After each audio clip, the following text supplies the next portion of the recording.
행복한 가정 두 번째 시간입니다. 다음 주 한 주가 5월 주가 있어서 다음 주에는 행복한 부부라고 하는 제목으로 말씀을 선포함으로 가정에 관한 설교를 일단 3시간에서 마칠 계획을 갖고 있습니다. 여러분, 오래전에 국민일보에 나왔던 글입니다. 가정을 한 글자로 표기하면 무엇이냐라고 물었을 때 꿈이다 이렇게 대답을 했어요. 꿈. 가정을 2글자로 표현하면 무엇일까? 사랑이다 이렇게 대답을 했습니다. 가정을 3글자로 표현하면 무엇이냐? 안식처다 이렇게 이야기를 하더라고요. 가정을 4글자로 표현하면 무엇이냐? 땅의 천국이다, 지상 천국이다 이렇게 쭉 나가요. 마지막 10번째가 참 좋았습니다. 10글자로 가정을 표현하면 보시기에 심히 좋았더라. 여러분, 이 말씀 속에 이 세상 사람들이 그렇게 어떻게 보면 이 글자로 놀이를 한 것 같지만 참 좋은 말들을 다 그렇게 가정에 대해서 소개하고 있는 것을 보면서 야, 이건 좀 그래도 감동이다 이렇게 느꼈던 적이 있습니다. 우리 성도님들의 가정은 어떻습니까? 오늘 본문은 진정으로 행복한 가정이 무엇인지를 우리에게 설명해 주고 있습니다. 그리고 단적으로 설명을 해드리면 행복한 가정의 책임자는 가정인 남편이다, 아버지다 이렇게 말씀하고 있습니다. 즉 남편의 관점에서, 아버지의 관점에서 행복한 가정이 정의되고 있는 것입니다. 그래서 아내, 자식 이런 표현들이 등장을 본문 가운데 하고 있는 것이죠. 그렇다고 한다면 한 가정의 아버지요, 남편으로서 남자들이 어떻게 하여야 행복한 가정을 이룰 수 있을까요? 여러분 생각해 보세요. 저도 남자입니다. 설교를 준비할 때 회개도 많이 하고 마음의 부담이 되는 것도 사실입니다. 그래도 함께 살펴보려고 생각을 하고 있습니다. 먼저 행복한 가정의 조건은 우리가 다루기 전에 127편, 지난주에 살펴본 127편과 오늘 본문 128편은 한 짝으로 이루어져 있습니다. 그러니까 127편이 선포되면 128편이 바로 응답송으로 그렇게 연결되어 있다는 것을 성도 여러분들이 생각을 하시면서, 왜 이렇게 또다시 말씀을 드리냐면 여호와를 경외하는 것이 언제나 행복에, 그리고 행복한 가정을 이루는데 결정적이기 때문에 그래요. 그래서 남자들에게 하나님이 요구하시는 것은 세상에서 인정받는 외적인 능력이 아닙니다. 그 사람이 진짜 하나님을 경외하는 사람이냐라는 것이에요. 그 하나님을 경외함에서 모든 복들이 오게 되는데 오늘 그 복을 구체적으로 살펴보게 될 것입니다. 그래서 우리 사랑하는 성도 여러분들과 제가 이 1절을 보면 이렇게 얘기하고 있어요. 본문 1절을 다 같이 한번 읽어볼까요? 시작. 여호와를 경외하며 그의 길을 걷는 자마다 복이 있도다. 아멘. 그러니까 여호와를 경외하면서 그의 길을 걷는다라는 것은 그의 말씀대로 순종하는 것이다 이렇게 이야기할 수 있죠. 우리가 잘 아는 대로 가정을 창조하시는 분은 하나님이십니다. 그러니까 그 가정을 잘 하시는, 창조하시는 하나님과의 관계가 행복한 가정을 이루는데 결정적 요인이 되는 거죠. 그래서 먼저 남편들에게 여러분 강권합니다. 하나님을 경외하시고 말씀을 쫓아가십시오. 그래야 이 땅에서 복이 있도다라고 하는 복을 누리게 되는데, 하나는 바깥에서도 성공을 합니다. 두 번째로는 행복한 가정을 이룰 수 있어요. 정확하게 얘기를 하면. 그런데 그 모두가 사실은 다 가정이라고 얘기할 수 있습니다. 왜 그러냐면 밭에서, 죄송합니다. 이 본문에 이렇게 나중에 설명을 할 때 그 말이 나오기 때문인데 제가 급하게 나왔어요. 밖에서 성공을 해야, 아무리 가족이 단란하고 행복해도 외적에서 수입이 없다라고 한다면 그 행복이 유지되기가 힘들다는 거 저와 여러분들이 잘 알고 있지 않습니까? 그래서 외견상 오늘 본문을 보게 되면 바깥에서 축복이 있어요. 그 다음에 안에서의 축복이 있습니다. 그 축복, 복이 있도다라고 하는 말씀이 구체적으로 2가지라는 거예요. 그 길이 어디에 있느냐? 하나님을 경외하는 데 있다는 것입니다. 먼저 우리가 여호와를 경외하는 가정을 이루기 위하여 하나님을 경외하는 남편들에게 어떤 축복이 있는지를 신명기 6장 1절에서 3절 말씀을 가지고 함께 생각해 보려고 합니다. 길지만 다 같이 함께 읽어봤으면 좋겠습니다. 이번에는 우리 남자들만 좀 읽으시기를 부탁드립니다. 시작. 이는 곧 너희의 하나님 여호와께서 너희에게 가르치리라고 명하신 명령과 규례와 법도라. 너희가 건너가서 차지할 땅에서 행할 것이니 곧 너와 내 아들과 내 손자들이 평생에 내 하나님 여호와를 경외하며 내가 너희에게 명한 그 모든 규례와 명령을 지키게 하기 위한 것이며 또 내 나를 장구하게 하기 위한 것이라. 이스라엘아, 듣고 삼가 그것을 행하라. 그리하면 내가 복을 받고 내 조상들의 하나님 여호와께서 내게 허락하심 같이 적과 꿀이 흐르는 땅에서 내가 크게 번성하리라. 아멘. 여러분, 오늘 말씀이나 크게 다름이 없어요. 여호와를 경외하면 저렇게 복을 받고 번성하고 장구한 삶을 살게 된다는 것입니다. 우리가 가정을 다시 가정으로 돌아와서 얘기하면 남편들의 최고의 조건, 우리 지금 결혼을 하지 않은 우리 청년들이 오늘 제가 이렇게 내려오는데도 정말로 이렇게 꽃 같은 여자 청년들을 만났거든요. 너무도 이렇게 다들 신앙이 좋은 자매들이에요. 그 자매들에게 결혼의 첫 번째 요건은 무엇이냐면 내가 만날 남자가 하나님을 경외하고 하나님의 말씀 그 길을 따라 살아가는 사람이 되게 해 주시옵시오. 너무 중요한 말이라 그랬어요. 그러니까 여러분, 하나님 내 남자는 키가 180이어야 됩니다. 하나님 내 남자는 무엇이 어찌해야 됩니다. 그거 다 쓸데없는 거예요. 보기에는 좋은 떡일지 모르겠지만 내가 보기에 좋은 떡이면 남들도 보기에 좋아가지고 언제나 문제가 생기는 거예요. 내가 어떻게 하라고요? 하나님을 경유하는 남편을 제1순위다 놓고 기도해야 돼요. 그래야 복되고 자손들도 잘 되고 걱정 근심이 없습니다. 제가 그걸 보면 우리 성도들의 가정에도 보면 어느 정도 그 말씀이 입증되는 것 같아요. 외적으로 보면 너무 유하고 참 때로는 어떻게 저 험난한 세상에서 살아갈까 하는 사람도 하나님을 경유하니까 어떻게든지 그 가정이 복을 받더라고요. 근데 남편의 가장 중요한 것은 어떤 것이냐면 하나님을 경유하는 데 있어요. 여러분, 말씀이 사실이라고 한다면 여러분, 오늘 아내들은요 이제부터 다른 기도 하시면 안 됩니다. 하나님, 내 남편이 하나님만 경유하게 도와주옵소서, 그 길을 따라 살게 도와주옵소서. 여러분, 별로 반갑지 않은 설교인 것 같아요. 아니, 이미 내 남편은 하나님을 경유한다는 뜻으로 제가 그렇게 받아들이렵니다. 어쨌든 여러분, 우리의 인생에 가장 중요한 복이 필요한데 그 복을 누리는 방법을 세상에서 찾고 있잖아요. 사람의 능력에서 조건에서 찾지 않습니다. 하나님을 경유하는 사람, 말씀대로 살아가는 사람이에요. 근데 이 말이 맞아요. 제가 똑똑하고 능력 있는 사람들 많이 봤는데요, 가다가 대부분 실패합니다. 하나님 제대로 섬기지도 못하고 겉으로는 물질적으로는 풍요로운 것 같은데 그 가정에 행복이 없더라고요. 진짜 하나님을 경유하는 것이 얼마나 중요한지를 저도 설교를 준비하면서 더 새삼스럽게 깨달았습니다. 우리 남자들이 한 번만 더 이 말씀을 읽어볼까요? 전도서 12장 13절 한번 읽어보겠습니다. 시작. 이래 결국을 다 들었으니 하나님을 경외하고 그의 명령들을 지킬지어다. 이것이 모든 사람의 본분이니라. 솔로몬이 그 많은 영화가 다 헛되도다 이렇게 얘기하고 난 다음에 우리에게 남는 것, 진짜 우리가 해야 될 본분이 무엇이냐? 하나님을 경유하고 그의 명령들을 지키는 것, 그러니까 여호와를 경유하고 그의 길을 걷는 거다. 이렇게 솔로몬도 똑같이 결론을 내리고 있습니다. 여러분, 많은 부를 누려보고 이 세상에 온갖 누릴 수 있는 것은 다 누린 솔로몬이 하는 얘기예요. 다 헛되도다 이래 결국이. 그러나 하나님을 경유하고 그의 명령들을 지키는 것만 영원하도다라는 것을 솔로몬이 우리에게 이야기해 주고 있어요. 그래서 진짜 남자들의 본분은 무엇이냐면 직업이 아니에요. 하나님을 경유하는 것이 내 본분입니다. 하나님의 말씀대로 살아가는 것이 내 본분입니다. 여러분, 이제 여자들이요, 이제 후회해도 상관이 없어요. 이제 다 소용이 없습니다. 지나갔어요, 이미. 여러분들을 속아서 결혼했든지 좋아서 결혼했든지 이제 우리 사랑하는 청년들만 그렇게 간절히 기도하면 돼요. 우리 교회에, 죄송합니다 여러분, 상처가 되지 않기를 바라요. 참 귀한 여집사님들이 계세요.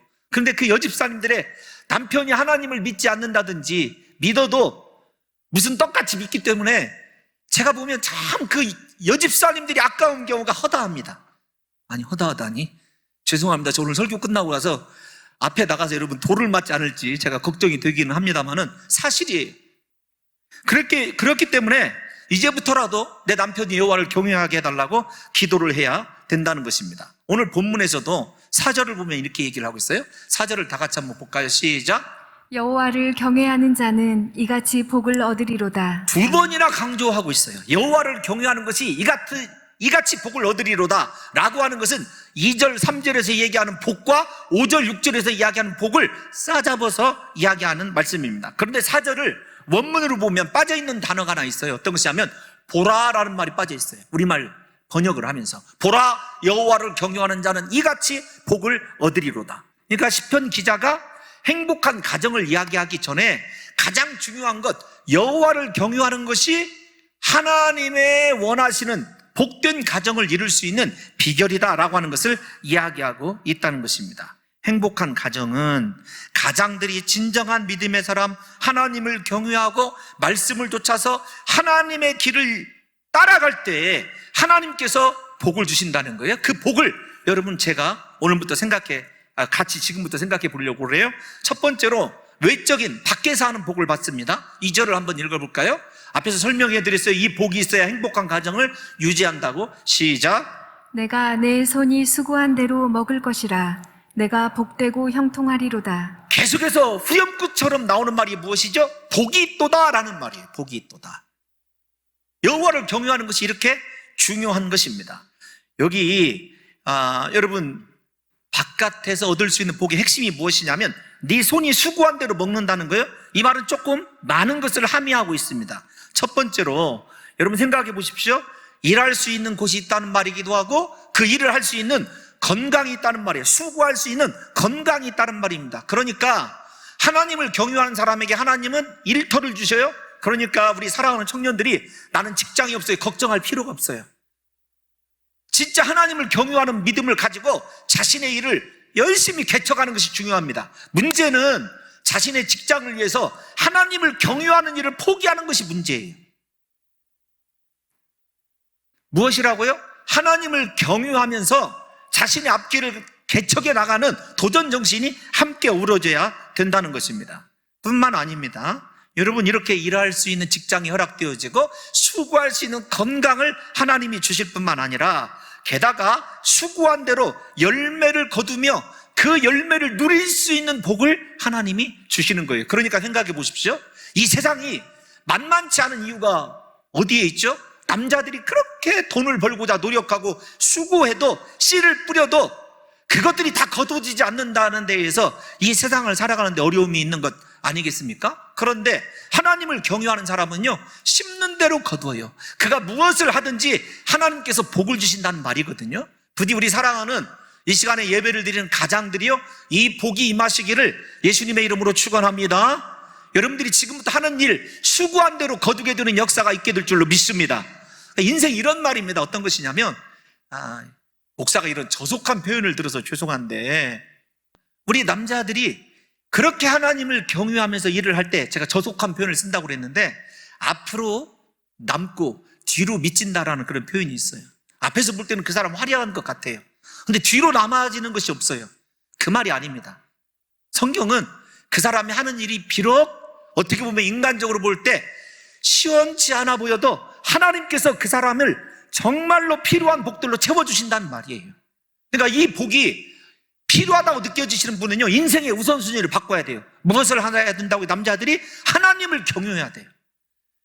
제가 가끔 우리 성도님들을 바라보면 죄송합니다. 이것도 돌에 맞을 소리인데 참 개인적으로 보면 똑똑해요. 근데 저 사람의 가정은 행복할까? 저 사람이 하는 대로 좀 열매를 거두는 인생, 무언가 통장에 좀 잔고도 쌓여가고 여러분 이 복도 필요한 것 아닙니까? 그럴까라고 생각을 해보면 사실은 겉으로는 진정한 믿음의 사람인 것 같은데 문제는 무엇이냐면 이 속에서 하나님을 경외하는 믿음이 없다라고 하는 것을 가끔 느낄 때가 있어요. 인생 축복이요 세상에 달려있지 않습니다. 하나님과의 관계에 달려있다는 것입니다. 특별히 2절을 다시 띄워놔 주시면 앞에 수고한 대로 먹을 것이다 라는 말과 네가 복되고 형통하리라는 말은 굉장히 중요한 말이에요. 일단 일적인 면에서 내 수고한 대로 먹을 것이다. 이 말은 이 남자의 외적인 일을 이야기하는 거예요. 그런데 네가 복되고 형통하다는 말은 존재적인 의미예요. 그러니까 이런 말입니다. 저 복이 얼마나 우리가 사모해야 될 복이냐면, 내가 하는 대로 잘 복을 받아요. 그런데 내 자체가 복이 되어 있어요. 내가 형통한 사람이에요. 그래서 일 종류가, 내가 직업이 무엇이냐가 여러분 중요한 것이 아닙니다. 내가 복되고 형통한 존재이기 때문에 내가 어떻게 조금만 수고를 해도 내 인생이 그렇게 축복을 받는다는 말이에요. 그 축복의 비결이 어디에 있다고요? 하나님을 경유하는 데 있다는 것입니다. 저는 저 말씀이 참 좋더라고요. 하나님, 제가 복되게 하여 주옵소서. 제가 형통하게 도와 주옵소서. 제가 비록 연약하지만 하는 사역마다 하나님 수고한 대로 거두게 도와 주옵소서. 우리 사랑하는 성도 여러분들이, 우리 남자들이 그랬으면 좋겠어요. 이 두 가지 복, 외적으로는 하는 대로 열매를 거두고 존재적으로는 내가 복 있는 사람이다, 저 사람 형통한 사람이다. 우리가 이 말씀을 잘 생각해 보면 창세기에서 요셉을 떠올릴 수가 있어요. 요셉은 하나님께서 함께 하심에 그가 하는 일마다 다 형통하였더라. 여러분, 그렇게 설명할 수 있는 것 아니겠습니까? 우리가 형통한 자가 되어야 되죠. 우리가 복 있는 자가 되어야 되죠. 이게 남자들이 오늘 꼭 누려야 될 복이라는 사실을 잊지 않으셨으면 좋겠습니다. 이 존재적인 복은 다른 데에 기록되어 있는 것이 아니라 시편 1편 3절에 기록되어 있는 말이기도 합니다. 우리 3절 다 같이 한번 읽어볼까요? 시편 1편 3절 시작. 그는 시냇가에 심은 나무가 철을 따라 열매를 맺으며 그 잎사귀가 마르지 아니함 같으니 그가 하는 모든 일이 다 형통하리로다. 아멘. 사실은 복 있는 사람은 악인의 길을 쫓지 아니하며 이렇게부터 시작을 하려고 그랬는데, 일단 형통한 것, 하나님과의 관계에 있습니다. 말씀의 관계에 있습니다. 그래서 반드시 반복 3번이나 말씀드리지만, 우리 남자 성도들이 복 있는 사람, 형통한 사람, 이제부터 하는 일마다 열매를 거두는 귀한 인생들 되시기를 다시 한번 간절히 이 연사 예수님의 이름으로 외치고 또 외치도록 하겠습니다. 축복을 받을지어다. 여러분, 이 복이 우리 남자들에게, 우리 남편들에게 있었으면 좋겠어요. 그러므로 여호와를 경외하는 사람은 무슨 일을 하느냐, 어디로 가느냐, 내가 어떤 직업을 가져야 되느냐가 결코 문제가 되지 않습니다. 왜냐하면 내 인생 자체가 복이고 내 인생 자체가 형통이기 때문에 그렇다는 거지요.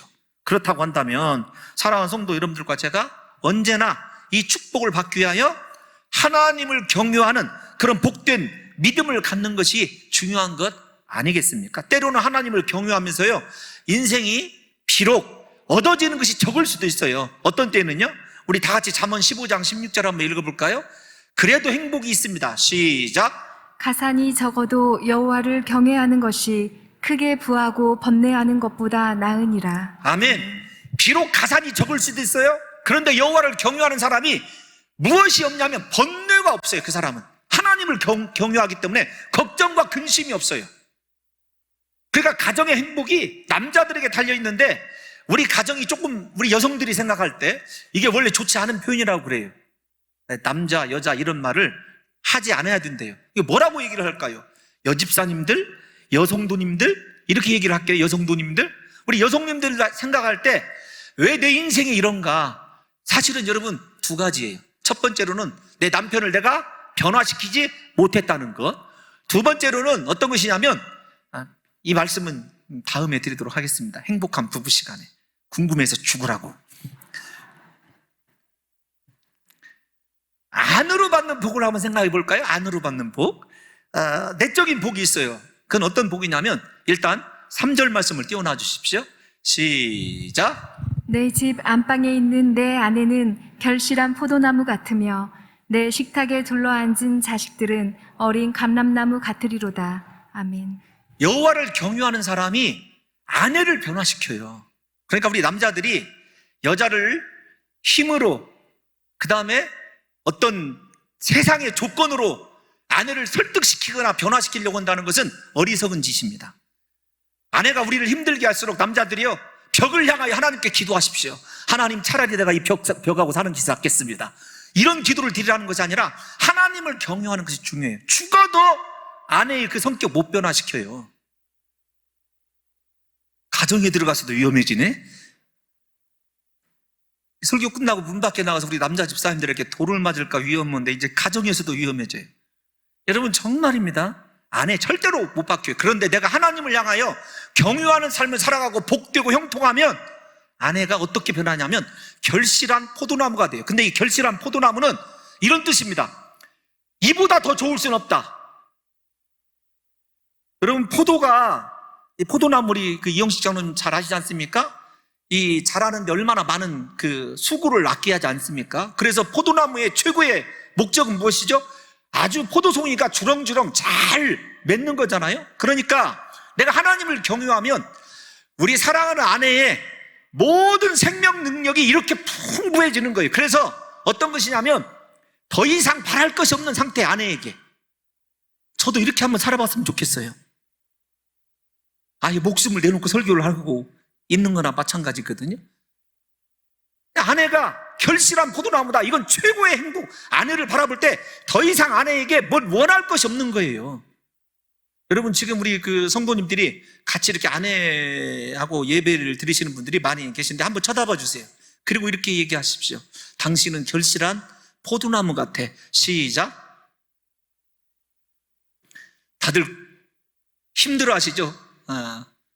어떤 집사님 보니까 목사님 차라리 우리한테 그런 거 시키지 마세요. 차라리 그 어려운 11조를 하고 말 테니까 내 아내한테 그런 말 하게 하지 마세요.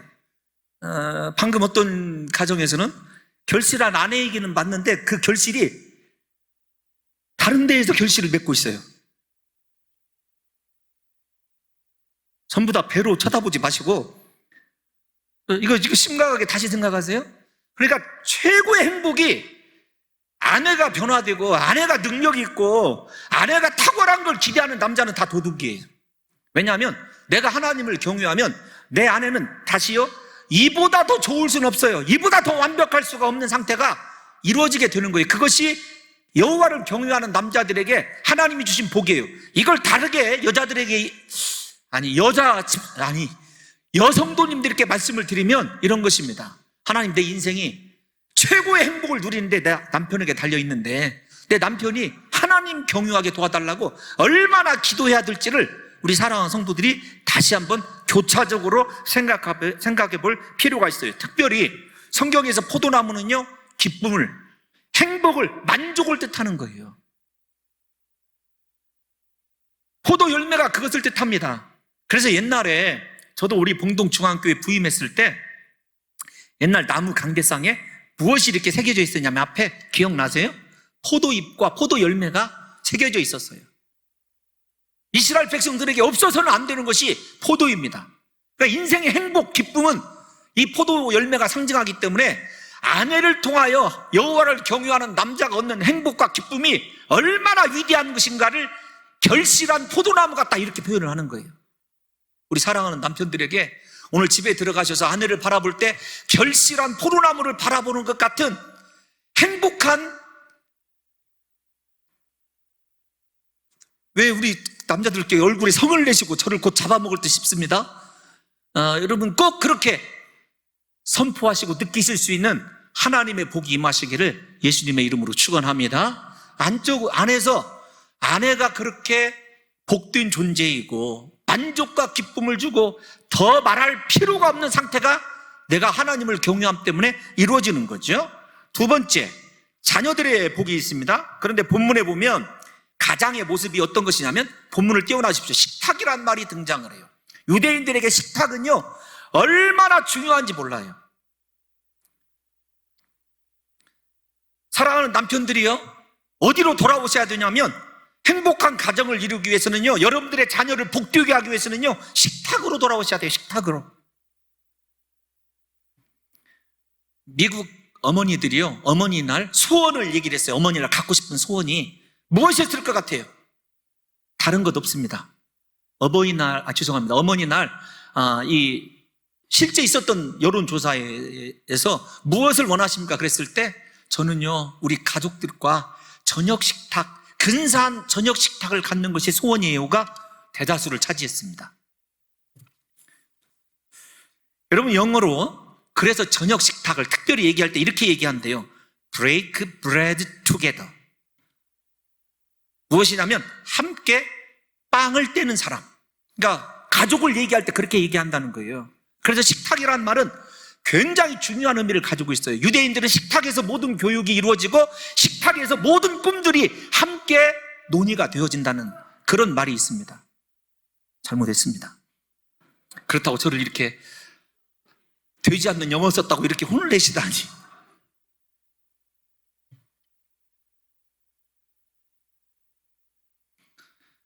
그런데 왜 이렇게 영어가 되어 있느냐면 영어 안 쓸게요. 되어 있느냐면 성경에서 유래한 단어이기 때문에 그래요. 성경에서 예수 그리스도께서도 떡을 취하시고 떼시고 만찬, 식탁을 중요시 여겼던 것을 생각해 보시라고요. 그런데 오늘날 한국 남자들은요, 식탁을 무시하거나 포기합니다. 식탁의 중요성을 모르죠. 그래서 진짜 자녀들이 잘 되기를 원하는 아버지는, 그래서 에베소서에서도 아비들아 너희 자녀를 교육시킬 때 아비에게 훈계로 양육하라고 했을 때 자녀 교육의 책임을 아버지에게 두는 거예요. 그러니까 아버지가 하나님을 경외하는 사람이 되어야 되고 행복한 가정을 위해서는 반드시 식탁을 포기하지 말아야 돼요.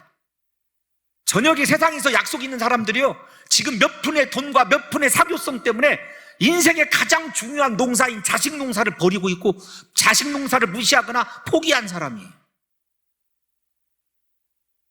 그래서 여러분, 유대인들도 함께 빵을 떼는 사람, 그래서 가족이라는 것을 정의할 때 함께 떡을 내는 자리, 이렇게 해석을 했더라고요. 영어를 안 쓰려니까 더 이상하네요. 근데 우리나라 사람들은 가족을 또 뭐라고 얘기하죠? 식구, 이렇게 얘기합니다. 식솔, 이런 얘기 하잖아요. 다 일리가 있는 말이에요. 가족에 대한 정의가 무엇이냐? 함께 밥 먹는 사람이에요. 그런데 그 함께 밥 먹는 자리를 포기하면 가정을 포기하는 것과 똑같은 의미 아니겠습니까? 그래서 여러분, 이 기사를 찾아서 읽어보니까 이렇게 되어 있더라고요. 미국의 명문대인 콜롬비아대, 그 다음에 미네소타 주립대학교, 하버드에서 조사를 했어요. 아버지와 함께 가족 식사를 자주 하는 청소년은 그렇지 않은 청소년보다 여러모로 커다란 차이가 난다. 특별히 온 가족이 함께 식사하는 청소년은 흡연, 음주, 마약에 빠지는 비율이 아주 낮아지고 성적이 크게 오르더라. 여러분, 이것이었어요. 특별히 아버지가 온유한 마음으로 자녀들을 잘 감싸주는 가정이 그랬다는 거예요. 그 다음에 식탁 대화를 통해서 어렸을 때 아주 아이들이 어휘력과 그 다음에 단어 구사력이 뛰어나고 스트레스를 덜 받는다는 거예요. 아버지가 격려해주고 식탁을 잘 활용했을 때. 그 다음에 뭐 기타 좀 별 볼 일 없는 것도 많이 있더라고요. 아니, 별 볼 일 없는 것은 아닙니다. 죄송합니다. 여러분들이 생각할 때 식탁에서 함께 온 가족이 식사하고 아버지가 식탁 자리를 지켰을 때 과일과 채소를 1.5배 많이 먹고 필수 영양소 섭취도 가족 식사 횟수에 비례해서 많았다고 해요. 그러니까 사랑도 공급되고 영양도 공급되는 거예요. 그래서 식탁이란 말이 굉장히 중요하더라고요. 제가 찾아보니까 저도 이번에서 알았어요. 유대인들에게 식탁은 생명입니다. 식탁이 미래이자 자신의 거울이에요. 그래서 우리 사랑하는 봉동중앙교회 남편들은요, 이제부터 식탁으로 돌아와야 돼요.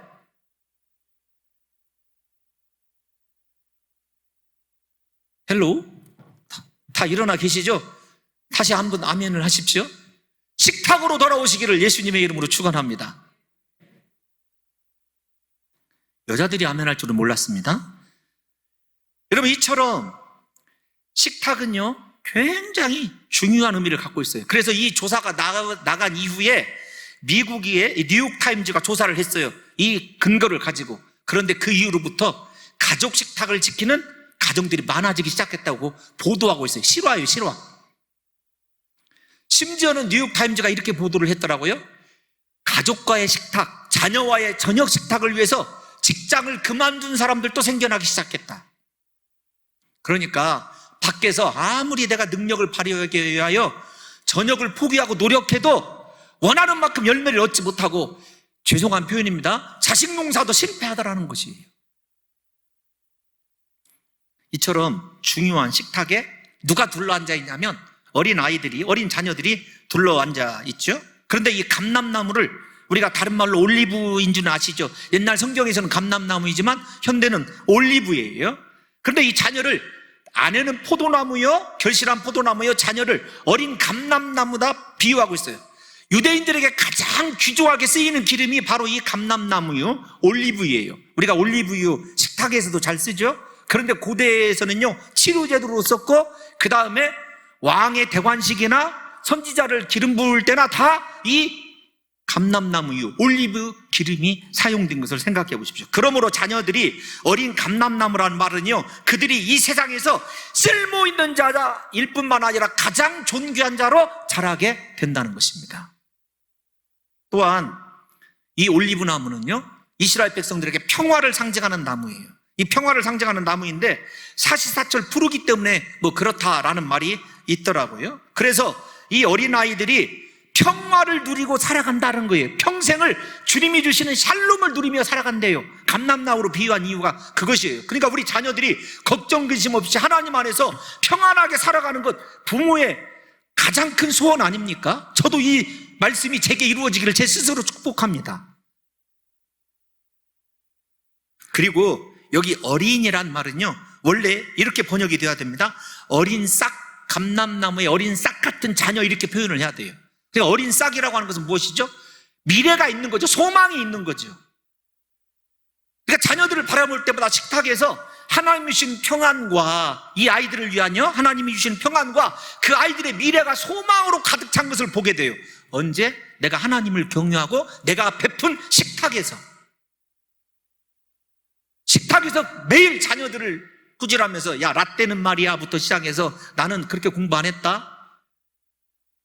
여러분, 그렇게 빵점짜리가 아니라 없어져야 될 아빠가 저였어요, 저.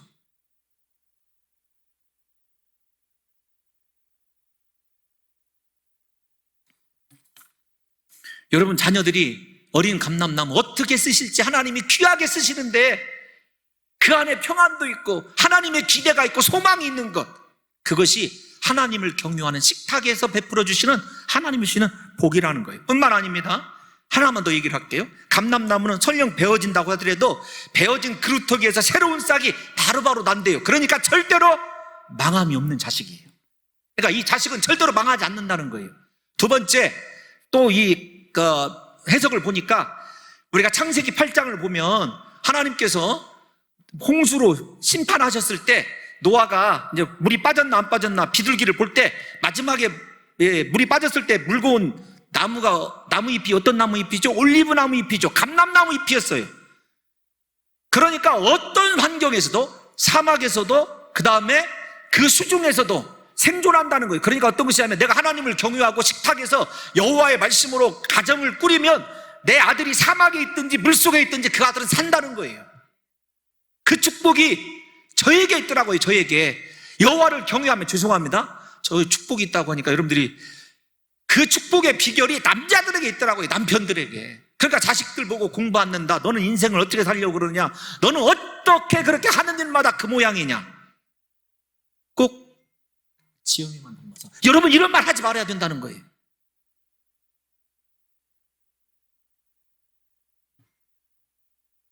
땡.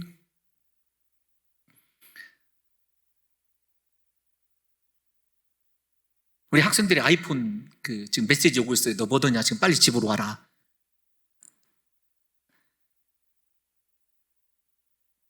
또 하나, 여러분, 이 감람나무는 장수를 해요. 나중에 여러분들도 예루살렘을 가보시면 예수님께서 겟세마네 동산에서 기도하셨던 그 2000년 전의 나무가 지금도 살아있어요.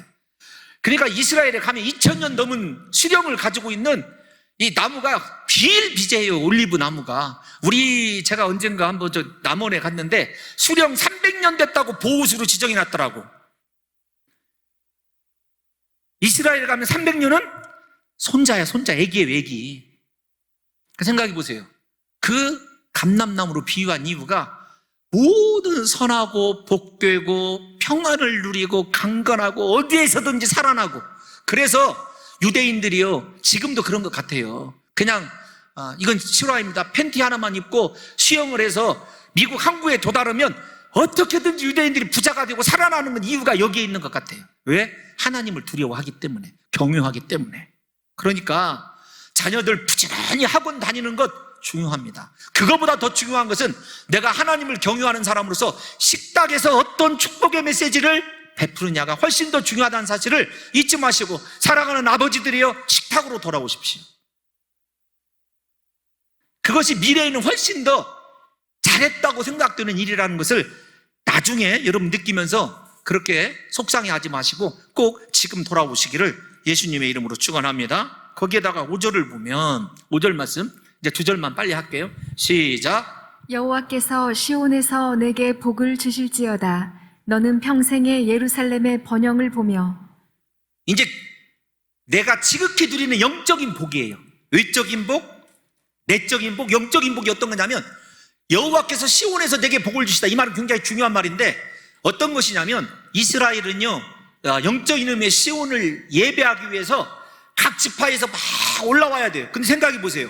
여호와께서 시온에서 내게 복을 주실지어다. 현재형으로 쓰였단 말은 어떤 거냐면 네가 늙어도 너 하나님 앞에 갈 수 있는 건강이 있다. 시온에. 두 번째로는 하나님과 영적인 교제를 나눔으로써 영적인 복을 날마다 누리는 사람이에요. 그러니까 제가 왜 영적인 복이라고 하는지를 이해하십니까? 예배 드릴 때마다 하나님 앞에 갈 수 있는 건강이 있고 그곳에서 복 주시는 하나님을 만나고 하나님이 또 복을 부어주시고 그런 축복이 여호와를 경외하는 남자들에게, 남편들에게 있다는 것입니다. 그 다음에 또 하나 중요한 것이 있어요. 그에게 소원이 있어요. 어떤 것이냐면 우리 가정이 아무리 행복해도 예루살렘이라고 하는 공동체가 파괴되면 되지 않습니까? 파괴되면 큰일 나지 않습니까? 그래서 바벨론 포로 이후에 이 시가 쓰여질 것으로 보는 사람들이 대부분 이 말씀 때문에 그런데 우리 가정이 평안해야 예루살렘의 번영이 이루어지는 거예요. 우리는 거꾸로 아닙니까? 국가가 뭐 이렇게 번영해봤자 우리 가정이 사실 주는 거 별로 없어요. 희생만을 요구하는 것이지. 그런데 진짜 최소 단위인 우리 가정이 복되면은요, 예루살렘의 번영도 볼 수가 있어요. 그 말은 복이요, 내 가정에서부터 예루살렘 공동체로 확산되어 가는 것을 우리가 볼 수 있다는 것입니다. 그래서 이 사람은 예루살렘이 패망하지 않고 영원토록 하나님의 은혜 가운데서 번성하는 공동체를 이루게 되는 거죠. 그러므로 여호와를 경외하는 자가 이렇게 영적으로 얻을 복은 두 가지예요. 어떤 것이냐면 먼저 시온에서 복을 받을 뿐만 아니라 그 사람 때문에 예루살렘이 번성하는 것을 누리게 돼요. 저는 여러분의 인생이 이렇게 복되고 형통한 가정을 이룰 뿐만 아니라 우리 사랑하는 성도 여러분들의 가정 때문에 우리 공동체가 날마다 부흥하고 번성했으면 좋겠습니다. 우리 나라가 우리 봉동중앙교회 성도들 때문에 반드시 복을 받게 될 줄로 믿습니다. 번성하게 될 줄로 믿습니다. 그래서 남편들이 가정으로 돌아가야 될 이유가 여기에 있는 것이죠. 사랑하는 남자들이요, 정말 듣기 거북하겠지만 지금 여러분들의 가정에서 일어나는 슬픔이나 아픔이 있다고 한다면 그 책임은 아내에게 있지 않습니다. 자식들에게 있는 것도 아닙니다. 내 책임입니다. 내가 변화되어서 정말로 하나님을 경외하고 말씀을 따라가면 이 크고 위대한 복들이 예비되어 있는 것이 성경이 하나님의 진리라고 믿어진다면 우리 사랑하는 남편들이 하나님을 경외하는 대로 나오셔야 됩니다. 여러분 스스로를 위해서도 나오셔야 돼요. 밖에서 성공적인 인생을 살고 나이 먹어서도 영적으로 정신 흐리지 아니하고 하나님과 복된 교제를 이루고 시온에 올라가서 예배하고 나 때문에 예루살렘이 번성하는 그 축복을 누리기를 원한다면 하나님 경외하는데 우리 사랑하는 남편들이 서야 된다는 거죠. 마지막 6절을 볼까요? 이제 다 왔습니다. 시작. 내 자식의 자식을 볼지어다. 이스라엘에게 평강이 있을지로다. 이제 육적인 복이에요. 장수의 복이죠. 내 자식의 자식을 본다라는 말은 장수의 복 아닙니까? 그리고 이스라엘에게 평강이 있을지어다. 평강의 복이 선택적이에요. 진짜 이스라엘, 여기서 이스라엘은 무엇을 뜻하냐면 하나님을 경외하는, 하나님 말씀 안에 있는 자를 가리킬 때 저 말씀을 우리가 사용합니다. 우리가 사용하는 것이 아니라 성경이 사용하죠. 그러므로 우리 사랑하는 성도 여러분들에게 뭐 장수의 축복은 더 이상 이야기하지 않아도, 그러니까 여러분 아무리 운동 많이 하고 그 다음에 좋은 보양식 많이 먹고 비타민 A서부터 Z까지 다 먹어도 하나님 경외하지 않으면 장수 못해요. 인생 장수의 비결이 하나님께 있습니다. 자식의 자식을 본다는 말도 그 어린 감람나무 자식을 생각해 보십시오. 그냥 내가 수명만 길면 뭐예요? 그런데 내 자식과 자식들이 그렇게 잘 되는 거 보면서 얼마나 흐뭇하겠습니까? 인생 살아온 보람이 있을 것 아니에요? 그런데 그 복이 이스라엘에게 평안한 복이 있는데 그 복이 누구에게 있냐면 하나님을 경외하는, 하나님이 인정하는 이스라엘에게만 제한적으로 주어진다는 것이죠. 부디 우리 사랑하는 남편들이요, 우리 남자 성도님들 오늘 화내지 마시고요, 제가 저한테 하는 설교예요. 저도 이 설교를 준비하면서 참 부끄럽기도 하고, 제가 제 자녀들에게 했던 그 못된 아비로서의, 여러분 그것에 대해서 회개를 얼마나 또 했는지 몰라요. 부디 가정은 내 책임입니다. 여러분의 아내가 여러분들 힘들게 합니까? 여러분들의 마음을 아프게 합니까? 남편이 잘못됐기 때문에 그래요. 성경적으로 보면. 자녀들이 바른 길로 나가고 있습니까? 죄송합니다. 남편들이요, 아버지들이 하나님을 경유하는 온전한 믿음을 갖지 못하였기 때문이라는 사실을 우리가 아프지만 저와 여러분들이 분명하게 들으시고, 우리 성도들의 가정만큼은 오늘부터 복되고 형통하시기를 예수님의 이름으로 축원합니다.